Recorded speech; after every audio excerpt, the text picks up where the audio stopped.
За юу яцгаанда манайхан Crime Story суугтаа эргээд тавтай морил та манай суугийг анх удаа сонсч байгаа бол энэхүү сууг маань болсон явдал болон бодит гэмт хэргийн талаар ярилцдаг ийм сууг байгаа.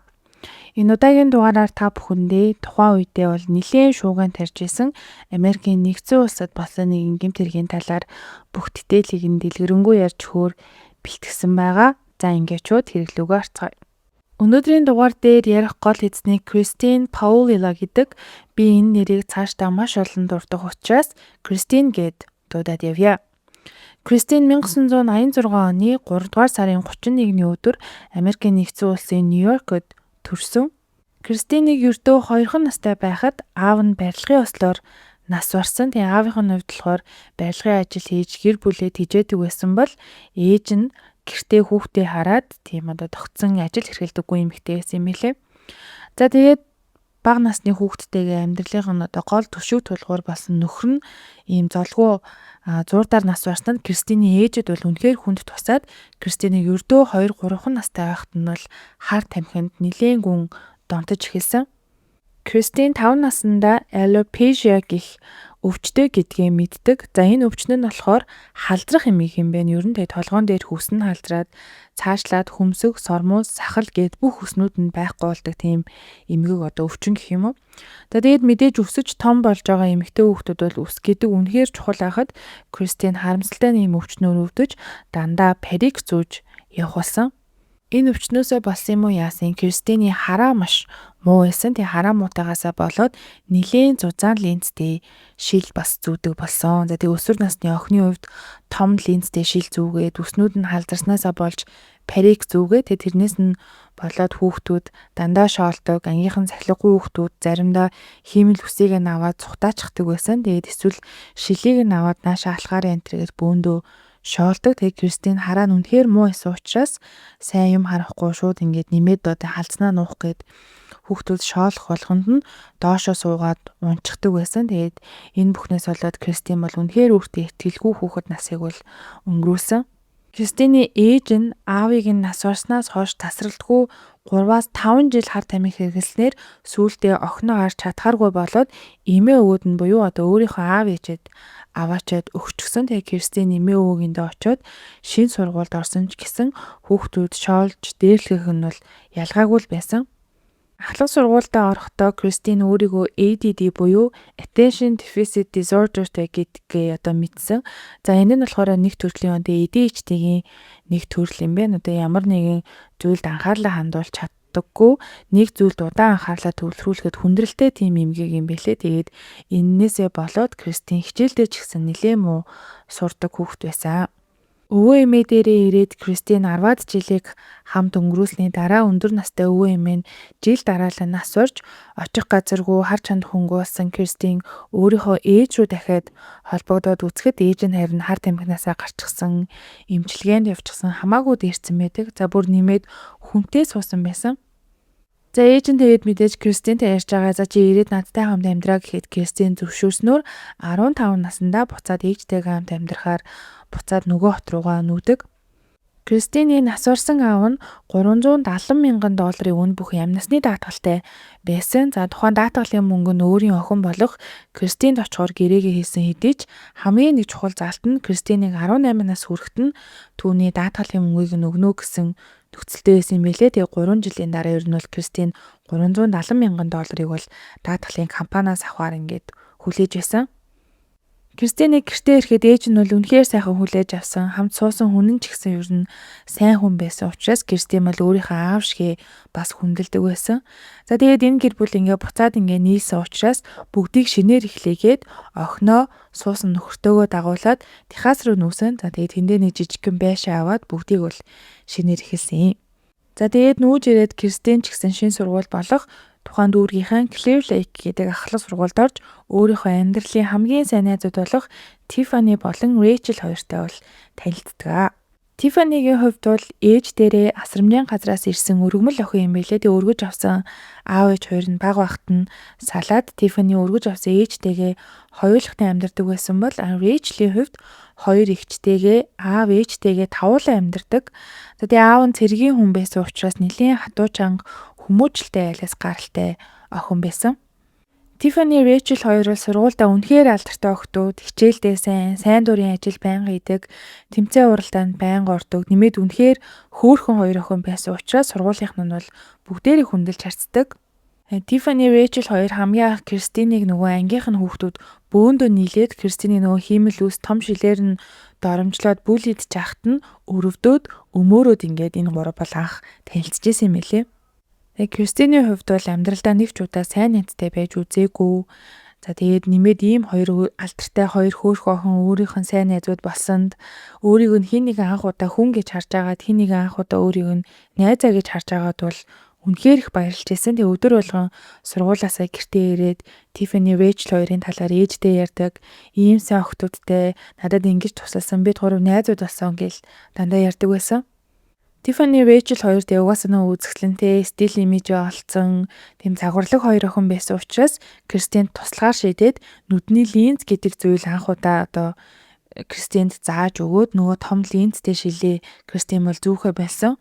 Тэгээ цаашлаад нүрээ яаж бодохыг зааж өгсөн, яаж гоё хувцаслах, яаж биеэ авч явахыг бүгдийг нь зааж өгөөд Кристин бүр хэдхэн сарын дотор бүр шал өөр охин болсон. Tiffany, Rachel хоёр тэгээ Кристинаас 1 насаар их ч юм бэлээ. Тэгээ дээд ангийнх нь охтууд байсан учраас 2002 онд Кристинаас 1 жилийн өмнө сургуулаа төгссөн. За тэгээ хамгийн хоёр сайн найз нь явчихсан учраас Кристин буцаад жоохон ганцаардаж эхлээд өөр хэсэг бүлэг найзуудтай болсон ч гэсэн тэр хэд нь бол үнэхээр бүтэхгүй хүүхдүүд байснаар Кристин 16 настайгаас эхлээд хар тамхи баг багаар татаж эхэлсэн. За тэгээ түрүү хэлсэнчлэн Tiffany-гийн хувьд бол ээжтэйгээ хоёулах нь амьдардаг байсан өргөж авсан ээжтэйгээ. Тэгээ ээж нь эрүүл саруул хүн байжгаад гинтэл уушигны хавдар гэсэн оншоор өвдөж нэг удаагүй Tiffany-г өртөө 19 настай байхад нь нас урсан. Тэгээ Tiffany ээжигээ нас орсноос хойш салаад явсан аавтайгаа амьдралгүйгээр ээжийнхээ үлдээсэн мөнгөөр байшин худалдаж аваад найз залуу Маркустайгаа хамт амьдарч эхэлсэн юм. За тэгээ залуухан одоо хос шинээр авсан байшиндаа найзуудыгаа үргэлж дуудаж шоу хийж цагийг зугаатаа өнгөрөөдөг болсон. За гэхдээ Tiffany үгүй нөгөө багын хүмүүжлтэй мундаг сайн охин учраас гэртээ парти зохиохдоо дандаа юм дүрмүүдийг найзуудтай хэлдэг байсан. За тэр нь болохоор хар тамхи хүл яагаад чиглэхгүй, зөвхөн хуулийн дагуу зөвшөөрөгддөг өвсөл хаяа татаж болно. Арх согтууруул хундаа хэтрүүлэн хэрэглэхгүй, бас бүгдээрээ манад ингэж одоо хоонохгүй, бүгдээрээ гэр гертэ очоод хонноо гэд найзуудтай хэлдэг байсан. За найзууд нь ч гэсэн Tiffany-гийн гэртэн нэрээд шоудахдаа энэ дүрмийг нь бол маш сайн дагдаг болсон.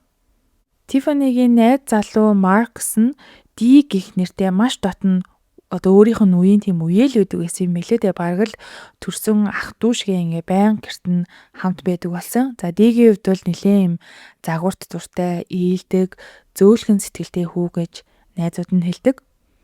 За харин нөгөө сайн найз Rachel-ийн хувьд болохоор их сургуульд шууд орлоггүйгээр gap year одоо 1 жилийн завсарлагаа аваад өөрийнхөө дуртай зүйлийг одоо олонгоо коллежийнхаа мөнгийг цуглуулахаар Tiffany-тэй хамт бол зөөгчийн ажил хийж эхэлсэн. За тэгээ зөөгчийн ажил хийж эхлэхдээ энэ хоёр бол нөгөө Tiffany-гийн авсан тэр байшинд нь бол хамт амьдарч эхэлсэн юм байлээ бас.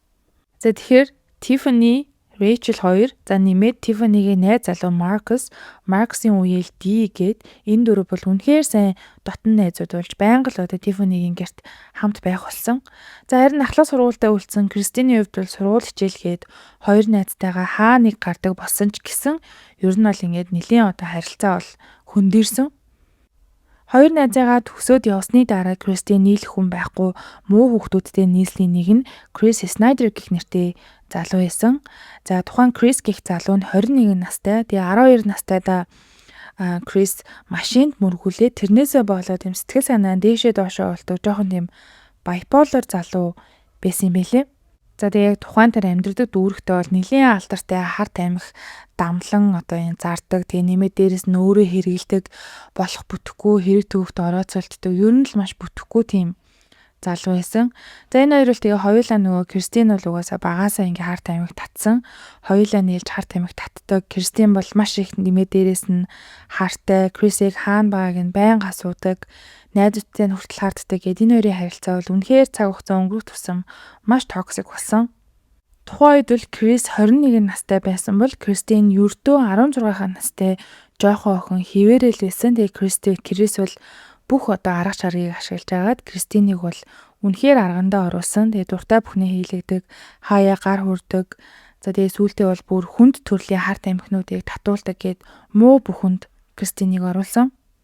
Tiffany Rachel хоёрын хувьд бол Кристинтэй гарч орж партинд дуудмаар байсан ч гэсэн тэр хоёр найз нь Крисэс болоод сүүлдээ бүр дуудгаа байсан. Тэгээ Кристин л яг сохроор оюун залууд дурлцаад байгаа болохоос ч нөгөө хоёр сайн найз нь бол муу залуу гэдгийг нь мэдээд зөндөө хэлсэн ч гэсэн Кристин юусоо салахгүй байсан учраас нөгөө хоёр найз нь бол сүүлдээ Кристинд хэлэхээргүй ганц хоёр нэг парти зохион байгуулсан.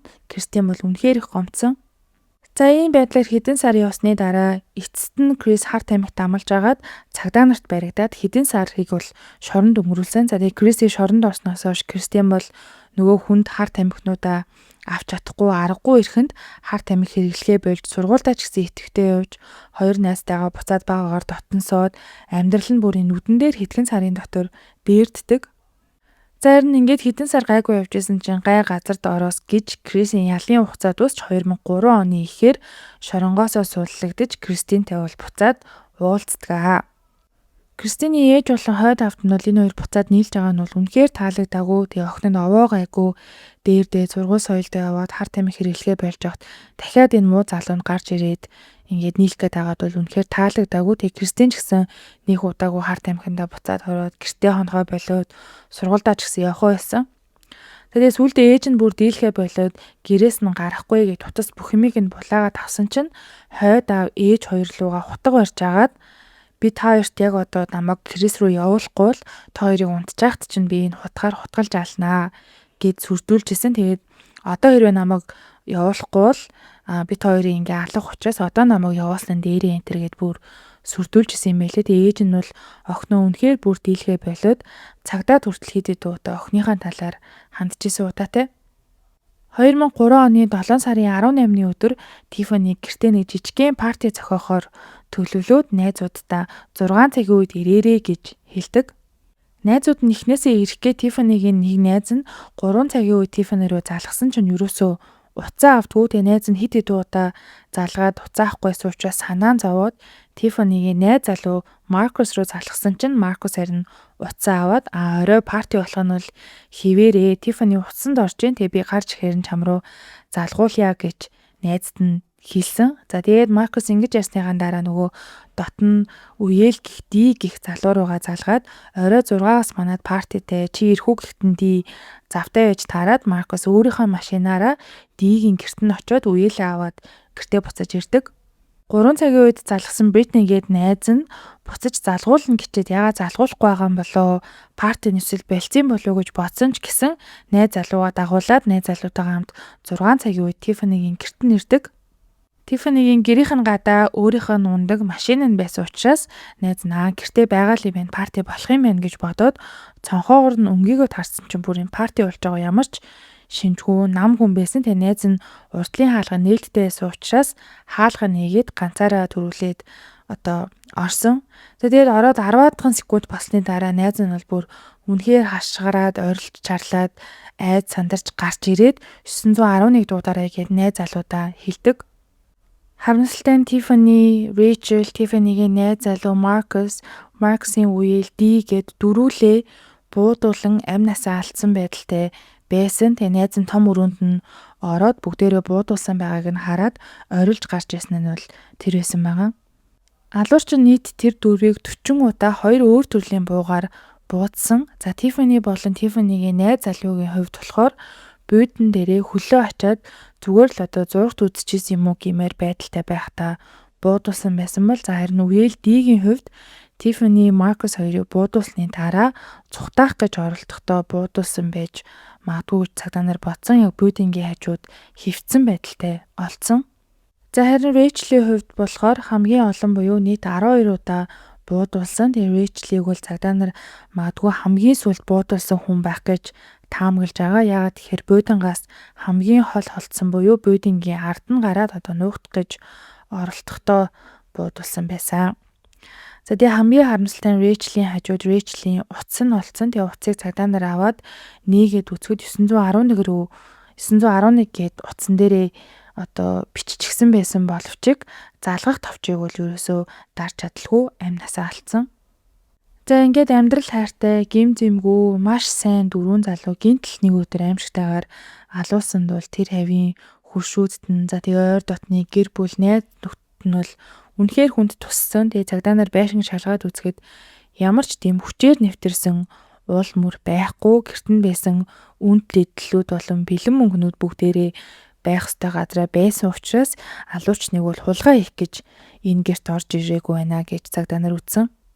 Тиффани болон Тиффанигийн найз залуу нь зүгээр л одоо буудан дээр хөлөө очиад зурагт үзээ сууж байхдаа тийм тухтай байхдаа буудуулсан гэж цагдаа нар үзэж байгаа. Тэгээд хэрвээ ямар нэгэн хүн одоо танихгүй хүн гаднаас орж ирсэн бол тэр хоёрыг одоо цухтаах гэж ямар нэгэн үйлдэл одоо хийн гэж цагдаа нар бодож исэн учраас тэр хоёр одоо таньдаг хүнийхээ хажууд тухтай байхдаа гинэт одоо буудуулсан гэж таамаглаж сэжиглэж эхэлсэн. За тэгээд энэ аимшигт аллах бол бүх хүнийг гуниглуулж айдас давтуулж байсны нэг нь мэдээж Кристин байсан. Тэгээд Кристин өөрт нь хизээж байгаагүй хоёр найзаа алдаад хэдэн өдрөл хоолунд идээгүй. Тэгээд Кристиний ээж нь хүртэл одоо тэр сүүлийн 10 хоног надтай хамт унтж байгаа ганцаараа байхаараа найзуудаа бодоод гуниглаад айгаад байна гэж хэлсэн гэж тухайн үед бас хэлжсэн юм билээ. Сайн найзуудынх нь нөхөл Кристиний хувьд бол эргэлтийн цэг нь болж амьдрал одоо ийм л богинохан юм байна. Миний амьдрал ч гэсэн утга учиртай юм байна. Хоёр найз минь чадаагүй ч гэсэн би ядад сайхан амьдрах ёстой юм байна гэд нөгөө токсик харт амигч муу залуугаасаа салаад харт амигнаас гарах эмчилгээнд явж их сургуульд хүртэл орсон. За харин нөгөө талд бол цагдаа нар хин ийм аимшигтай харгас аллах хийж болох уу? Алуурч өөр нь хэн байсан бол гэд олохоор бол маш шаргуу ажилласаар л байгаад амнасаа алдсан дөрвийн гэрийнхнээс нь найз нөхдөөс нь хамт ажилладаг хүмүүсээс нь гээд бүх хүнээс мэдүүлэг авахд нэг ч хүн тэр дөрвийн талаар бол муу зүйл ерөөсөө хэлээгүй. Тэгээд нэг ч хүмүүс тэдэнд муу санах учиргүй. Тэгээ яагаад ийм аимшигтай зүйл болов гэд хэлжсэн. Тэгээ яагаад гэвэл тэр дөрөв бол үнэхээр л тийм сайн хүүхдүүд байсан гэдэг.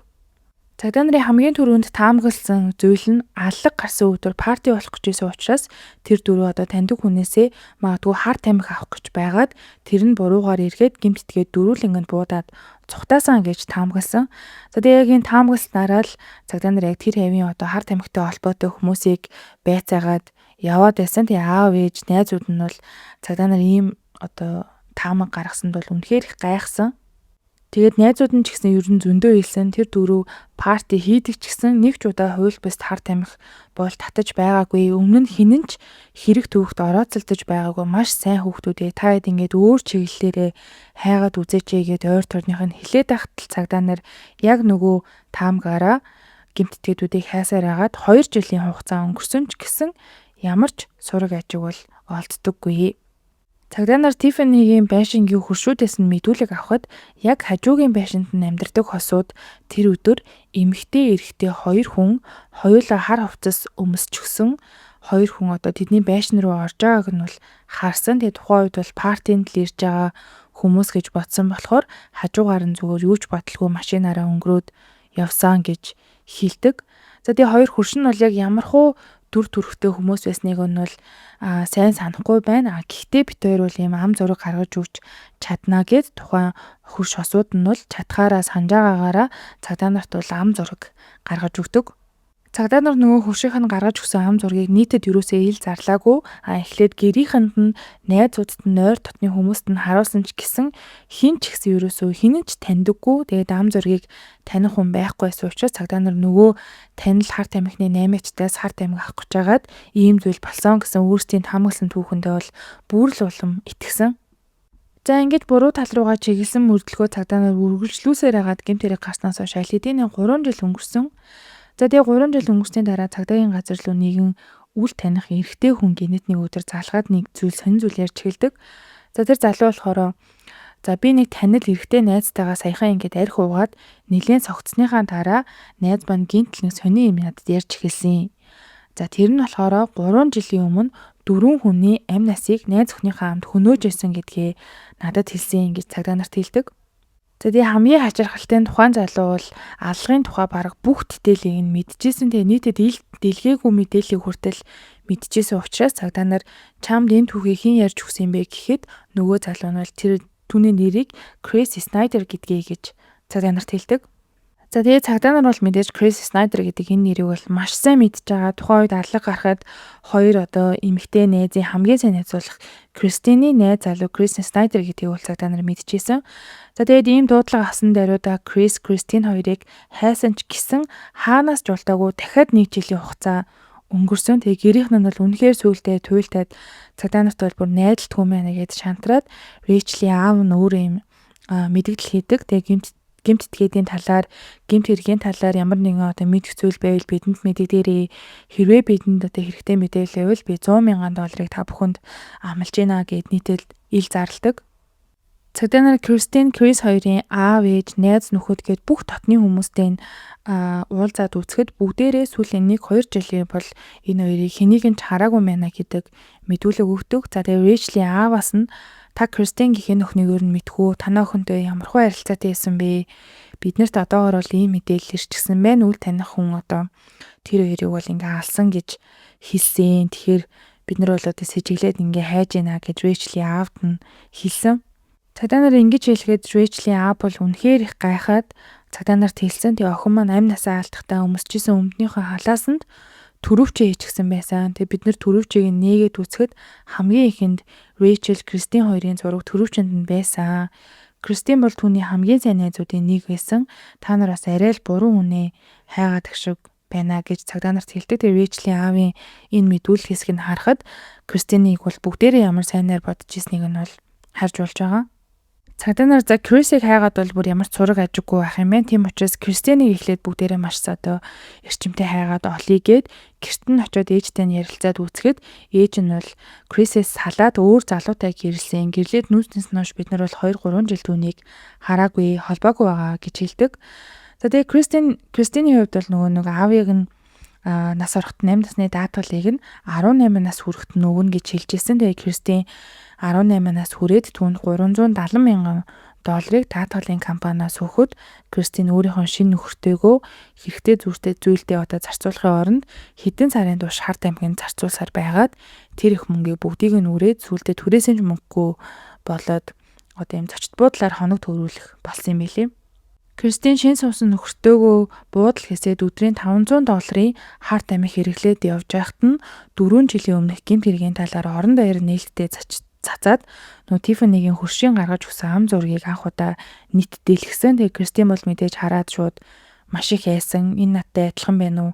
Энэ надтай адилхан байна уу гэд баруун 100 удаа нөхрөөсөө асуусан. Тэгээд нөхөр нь бол нилээн гайхаад айгаад яагаад ингэ санаа зовоод байгаа юм бол гэж бодсон гэдэг. Кристин өөрийг нь цагдаа нар хайж байгаа гэдгийг нь мэдээд нийтдээ 8 сарын турш буудлаасаа бүр нэг ч удаа гадагшаа гараагүй. Тэгээ нөхөр нь л ажил хийж Харт аймаг хоол энтер авчирдаг болсон. За ингэж 8-9 сарын явсны эцэс цагдаа нар Кристиныг хаана нүгдэж байгааг нь мэдээд 2006 оны 7 сарын 19-ний өдөр байгаа буудалд нь очиж баривчилдаг. Цагдаа нар хүчээр буудлын өрөөнд нэвтрээд үцхэд аз үл шүн болж исэн учраас Кристин хүртөөгөө унтчихсэн. Тэгээ шууд баривчилсан. За тухайн буудлын өрөөнд бол нийтдээ 100-аас 200 ширхэг жижигхэн тариур хаасайгүй тарихт нь гарсан мөг юмэр жижигхэн цусны туслууд муудсан хөгзөрсөн хоолнууд хаасайгүй нийтдээ 56 ширхэг тариаг тарихад бэлэн болгоод бэлтчихсэн гэд үнэхээр замбраагүй Харт амхны хэрэглээтэй өрөө өгцөн.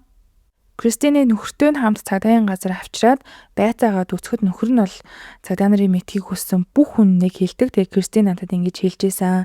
Бүх деталийг надад хэлжсэн. Энэ бүхэн үнэ ингээд бүгдийг нь бол цагдаа нарт хэлж өгдөг. Тэгээ Кристин тухайн үед үргэжсэн найз залуутайгаа хамт байхдаа Харт амхи олдохгүй хэдийгээр өргөдөөгүй ч гэсэн тэднэрт өвөсөж магадгүйгээд нөгөө дөрвөн парти болж исэн газар очисон. Тэгээ очиод гэрт нь байсан багахан өвсийг аваад дөрүүлэнг нь буудан хөнөөсөн гэж тэр шин нөхөртөө хэлсэн байдаг. Тэгээ хэдий зүгээр өвснөөс болж хоёр найзаагаа нэмээд хоёр хүний хөнөөсөн мэт харагдаж байгаа боловч гуруулаа нийлдэг хэрнээ найз залуугаас нь болоод түүнийг тоохгүй байсан Кристин бол гомдоод нэлээд удаа явсан. Тэгээ гомдоод юм бодож явсаар л байгаад яг ийм зүйл хийсэн гэж нөхөртөө хэлсэн байгаа. Тиффанигийн найз залуу Марксын үеэл гуруула буудуулснаасаа болж цусаалтан амь насаа алдсан гэж шүүх шинжилгээний хариу гарсан бол Будингийн араас олдсон Рэйчлийн хувьд өхлийн шалтгаан нь хэдий 12 буудуулсан ч гэсэн буудуулах үедээ бол амьд байсан. Харин өхлийн шалтгаан нь хатуу зүйлээр толгоондоо зохиулж нас орсон гэдэг дүгнэлт гарсан. Кристин, Крис хоёр дөрвөлнгэнд буудчихаар гарахдаа Кристин Рэйчел рүү ингээд эргээд харсан чинь Рэйчел ингээд амьсгалаад гар уулн ингээд хичгэнээд байсан гэж байгаа. За тэгээд тэр хоёр гарсан ч гэсэн Кристин нэг л муу савин татаад байна. Хин нэг нь амьд үлдчихсэн юм шиг байна гэд буцаад яваад орсон чинь Рэйчел утсаа арай гэж гаргаад 911 гэд бичиж яхад нь Кристин хараад түүнийг бол буугаараа толгоор нь 10-аад удаа зохиж аалсан гэж нөхөртөө хэлсэн байгаа. Хөөхөдөө Рэйчлийн хувьд бол 12 буудуулсан ч гэсэн 911 рүү арай гэж ядан залгах гэж байхдаа баригдаад залгах товчооч гэсэн тарч чадаагүй Кристинд бол захиулж амнасаа алдсан байгаа. Рэйчлийг 911 рүү залгах гэж исэн Рэйчлийн өгсөн шалтгаан буудуулснаас болоогүй гэх мэт мэдээллийг цагдаа нар нийтэд ерөөсөө нэгч зарлаагүй байхад тухайн нөхөр нь бүгдийг нь ингээд цагдаа нарын өмнөөс ярьжсэн бол цагдаа нараа нөхөр нь бол үнийг ярьж байна гэд итгэсэн. Тиффани найз залуутайгаа угаасаа ямар ч хайсан сандарсан байдалгүй буудан дээрээ хөлөө аччихсан зүгээр л зурагт үзэж байхдаа буудуулсан байгаагаас нь харахад таньдаг хүн нь хийсэн байх гэсэн магадлал ч гэсэн маш үнэн болж таарсан. За харин Кристины хувьд бол мэдүүлэг өгөх болгондоо өгч байгаа мэдүүлгүүдээ өөрчлөөд байдаг. Эхэндээ би машин сууж байсан, Крис энэ бүхнийг хийсэн гэж хэлжсэн. Дахин нэг мэдүүлэг дээрээ би орсон нь бол үнэ. Гэхдээ надад буу байгаагүй. Би зүгээр л хараад ижсэн. Би буудна гэж мэдээгүй. Буудчаар нь үнэхээр их байсан. Би тухайн үед бол ердөө 17 настай байсан гэнтэргэл цагдаа нарт бол тухайн үед бол би нэлээд айсан. Би маш их сандарсан жоохон байсан учраас би юу ч чадаагүй гэх мэт бүр ингээд 9 шидийн өөр мэдүүлгүүд бол өгч үздэг. Цагдаа нар тэгээд угаасаа галзуурсан биш ийм түүхэнд угаасаа итгэхгүй учраас Кристиныг буруутай гэж үзээд Крисийг эрчимтэй хайж эхэлсэн. Тэгээд Крисийн ээжийн гэрт нь очиод асуухад би сайн мэдэхгүй байна. Хэдэн жил түүнтэй уулзаагүй. Ямартай ч Крис шинэ найз охинтой болсон гэсэн. Та тэрөө олмоор байгаа бол тэр шинэ найз охиныг нь л хайх хэрэгтэй байх та гэдэг. Тэгээд цагдаа нар бол шинэ найз охиныг нь олоод очихын оронд Крисийн ээж Крис рүү залгаад чамайг 4 үнийг алсан хэрэгт буруутай гэж үзээ цагдаа нар хайж байна. Би тэгээд найз охины чинь хаягийг заагаад өгсөн гэд уцаар хэлчихсэн байсан. Тэгээд Крисийн хувьд бол мэдээж нөгөө ээжтэйгээ ярьсныхаа дараа нуугдах шаардлагатай юм байна гэж бодоод өөр хот руу ниссэн. Тэгээд цагдаа нар нисснийг нь мэдээд араас нь мөшөвж байгаад 14 хоногийн дараа Крисийг олсон. За харамсалтай нь харин Крис бол ой модонд амиа орсон байдалтайгаар нь бол цагдаа нар олсон. Гэмт хүн гэлбэлсэн гэж Крис бол цагдаа нарт баригдаж шоронд орохоос айж өөрийгөө наан нь бол амиа орлсон байгаа. За ингээд Крис амиа орлсон учраас Кристинд бол худлаа хийх, дураараа ажиллах боломж олдож өмнө нь нөгөө ярьжсэнараа Крис хийсэн, би мдээгүй, Крис хийсэн, намайг ална гэж санал хийсэн. Би яг үнэндээ цагдаа нараас биш Крисээс зүгтэж энэ олон жилийг өнгөрүүлсэн энтергээл бүр дураараа бурж өгдөг. 2008 оны 8 дугаар сарын 5-ны өдөр Кристинтэй холбоотой шүүх хурал болж түүнийг 4 хүний амь насыг он царис хэрцгийгээр хүмүүстэнд буруутайд үзэж 40 жилийн дараа давж заалдах боломжтойгоор бүх насаар нь хорих ялыг бол шүүхээс түнд өгсөн. 2046 онд Кристинийг 60 настай байхад нь түүний давж заалдах боломж нь тэгэхээр нэгдэн гэсэн үг. Тэгээ энэ нь бол мэдээж суллагдана гэсэн үг биш. Зүгээр л давж заалдаа дахин энэ хэргийг шалгаж өгөөч гэсэн хүсэлт тавих боломж нь нэгдэн гэсэн үг. Тэгээ шүүхээс ер нь цаазын ял түүнд оноох гэсэн боловч гэмтэрэг үйлдэхтэй Кристин ердөө 17 настай байсан учраас хуулийн дагуу угаасаа цаазын ял өгөх боломжгүй байсан. Тэгээ дараагийн хамгийн хүнд ял болох бүх насаар нь хорих ялыг бол Кристинд өгсөн. За нэг ийм харамсалтай хэргийн талаар та бүхэндээ ярьж өглөө. Тэгээ өөрийг нь тэгтлээ хайрлаж исэн, өөрийг нь хүн гэж анх удаа харсан 2 сая найзыгаа ялахгүй одоо мата орслоо суулж Кристин бол хүнөөсөн. Тэгээд Рэйчел, Тиффани хоёр бол Кристиныг үргэлж хамгийн сайн найзаа гэж боддог байсан. Тэгээд Рэйчел өөрийнхөө түрүүчөнд хүртэл Кристинтэй хамт ахуулсан зураг хийсэн байсан гэхээр үнэхээр л амар харамсалтай байгаа. Тэгээд та хэд манаас ер нь энэ хэргийг өмнө нь сонсч ирсэн үү? Би энэ тэнд ер нь бас энэ Кристины зургийг хараад байдаг байсан боловч яг ямар хэрэг гэдгийг нь ерөөсөө мэддэггүй байсан юм байлээ. Тэгээд өөрөө ингээ уншаа судлаад утсан чинь нэлээд бас юм бодууштай хэрэг болж таарсан. Тэгээ та хэд манаас юу гэж бодож чинь санал бодлоо нээлттэй комент хэсэгт бичээрэй. Тэгээ хэдүүлээ комент хэсэгт яг энэ хэргийн талаар ярилцъя гэж бодож чинь. Тэгээ дараагийн дугаар манаас удахгүй орох учраас та хэд маань subscribe дараад хүлээж агаарай. За тэгээд баяртай.